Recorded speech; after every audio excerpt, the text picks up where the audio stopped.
And then Allah talks about the big one, and that's the one I really want to end this conversation with, even though there's more to go. But Allah makes such a big deal out of this subject that again, just like there were 3 ayat about Judgment Day, now there are وَالَّذِينَ هُمْ لِفُرُوجِهِمْ حَافِظُونَ إِلَّا عَلَى أَزْوَاجِهِمْ أَوْ مَا مَلَكَتْ أَيْمَانُهُمْ فَإِنَّهُمْ غَيْرُ مَلُومِينَ فَمَنِ ابْتَغَى وَرَاءَ ذَلِكَ فَأُولَٰئِكَ هُمُ الْعَادُونَ. 3 ayat about the same subject again. The only other subject that got 3 ayat was what? In this list. What's the only other subject that got 3 ayat? Judgment Day. Judgment Day and punishment. This is the next subject that gets 3 ayat. And you know what the subject is? Shamelessness. People who guard their privates. We live in the ultimately shameless world today. The world in which streaming videos off of any website are available on your mobile device. The age in which the pornography industry is a multi-trillion-dollar industry. The point of which, the agenda of which is to make sure every one of you is a consumer of filth in one way or another. That every man, woman, and child is exposed to this stuff, and they're hoping you are, so you become addicted to it, so you become yet another consumer.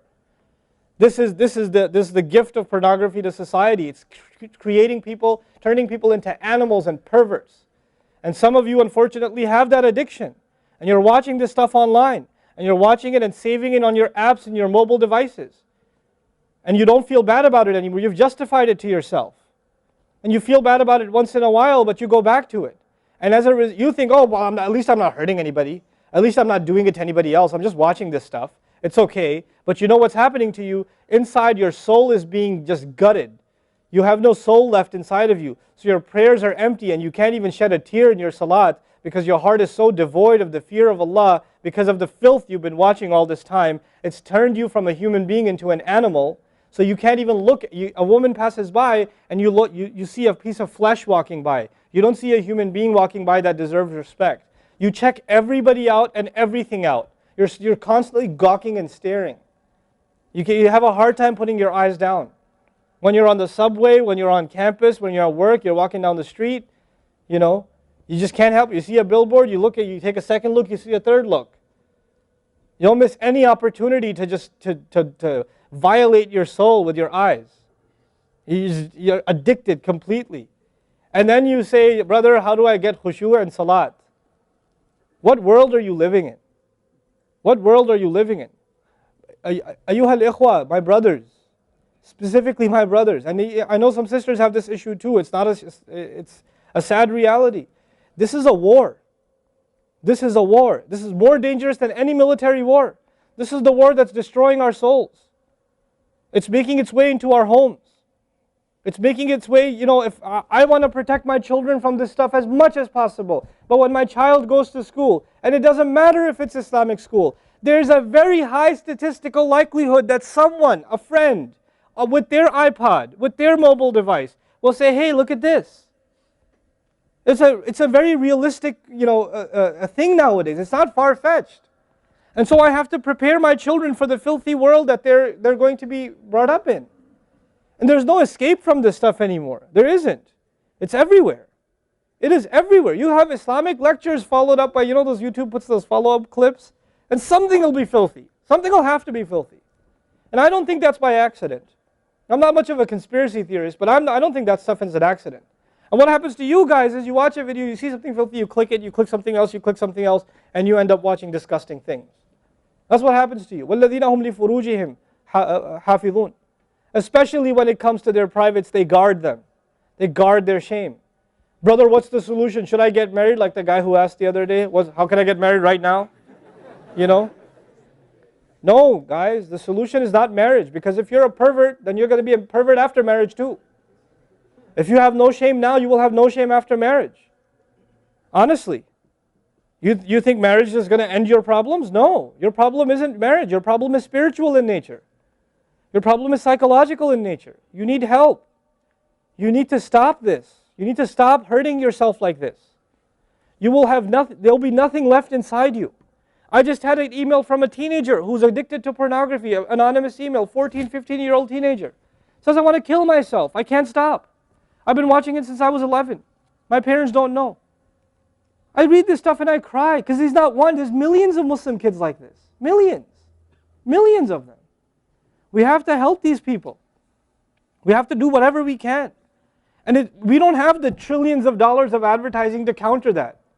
We don't. And it's not realistic for me to say Facebook, YouTube, Twitter, internet, it's all haram. It's not realistic because it's a reality. It's as common as oxygen now. The only thing we can do is have a mature conversation about this and teach our youth to deal with this and navigate this and not fall into it. The elders that are here, stop watching Indian movies, man. Why are you sitting in a lecture talking about salat and the importance of salat and you don't guard your shame? Mother and daughter and husband and wife and sister sitting together watching whatever? God, come on. Stop. وَالَّذِينَ هُمْ لِفُرُوجِهِمْ حَافِظُونَ. They guard their privates. But guarding your privates doesn't mean you don't commit zina. It means everything that leads to the temptation. Everything that leads to it. They watch it. They guard it. They know it's under attack. They know that their shame is under attack. They realize that their weakness is their urges. Those urges that Allah put inside of us that are so strong. Allah put them there for a reason. He did. And every one of you have them. You don't have to, I don't have to have a dalil for you to have them. I know. The guys that are here. You all suffer that challenge every single day of your life. Especially in a city like this one. At least in Texas we're a little more conservative. Not that much more, but a little more. At least in some towns they don't allow for filthy billboards and things like that. They actually don't even allow the billboards. But that's changing soon because capitalism wins in the end. Right? But you guys are living in this city where you're exposed to everything and anything. Everything and anything. And you have to really go out of your way to guard yourselves.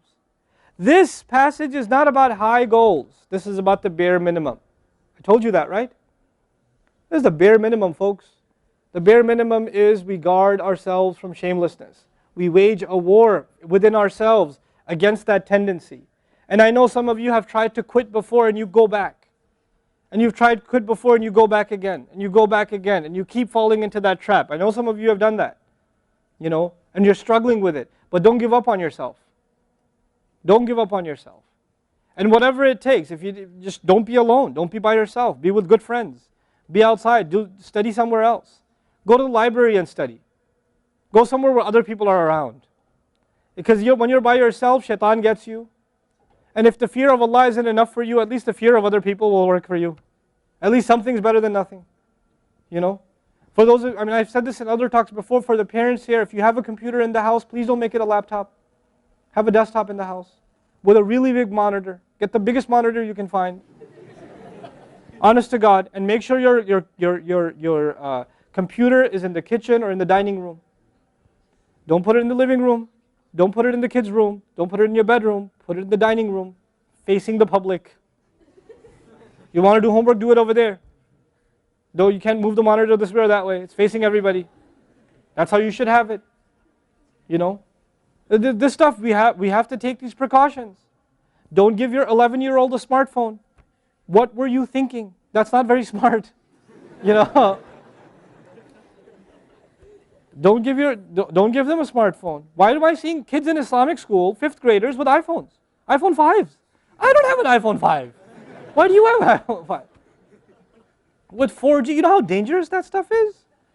وَالَّذِينَ هُمْ لِفُرُوجِهِمْ حَافِظُونَ إِلَّا عَلَىٰ أَزْوَاجِهِمْ except upon their spouses أَوْ مَا مَلَكَتْ أَيْمَانُهُمْ فَإِنَّهُمْ غَيْرُ مَلُومِينَ or what their right hands possess, then they're not to be blamed. Allah says we have these urges and we can execute those urges, we can release those urges, but to the halal spouse, to the spouse, our spouses.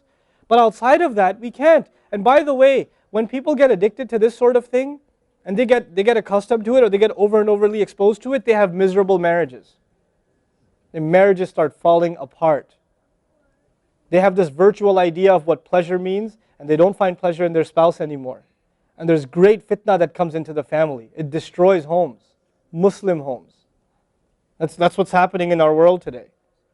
Allah talks about the people who make salah, and He says, I'm describing the people who make salah because this is the mawsuf, al-musallin, then alladhina, all the alladhinas, all the asma' mawsula here are the wasf, the sifa of it, which means the people of salah are the people who protect their shame, are the people who fear judgment day, are the people who, they are constant in their prayers. These are the people. فَمَنِ ابْتَغَى وَرَاءَ ذَلِكَ فَأُولَٰئِكَ هُمُ الْعَادُونَ. The people who pursue anything beyond that, then they are the ones engaged in aggression. This is an act of aggression. You know when adu is mentioned, or adi, adin from adu, from ada ya'du, right? Al-adun. Al-adawa in Arabic means animosity. Allah says, whoever pursues their urges to be fulfilled outside of the halal, outside of the marriage, whoever pursues that, then they are engaged in an act of aggression. The question is, aggression against who? Because when you say enemy, then you have to say enemy of who? If they've become an enemy, who have you become an enemy to? Allah didn't mention a maf'ul bihi, no jar majroor, nothing related to it. You know what that means? They are an enemy to themselves, their family. They become an enemy even to Allah's teaching. You know, these are the kinds of people. The most important asset you and I have is our hearts. And this shamelessness destroys the hearts. It destroys it. The most precious thing you and I have to preserve is our iman. And these filthy images is destroying your iman. They're tearing your iman apart. Don't let it happen to you. Do not let it happen to you. And I can only talk about this. I can't stop you from doing anything. And nobody else can. You will have to police yourself. You will have to control yourself. You'll have to make the decision, is my iman important enough? Is my salat important enough? You know? Or should I just carry on and pretend? You know what I told you about jazur, right? When you come across evil, you just don't want to deal with it.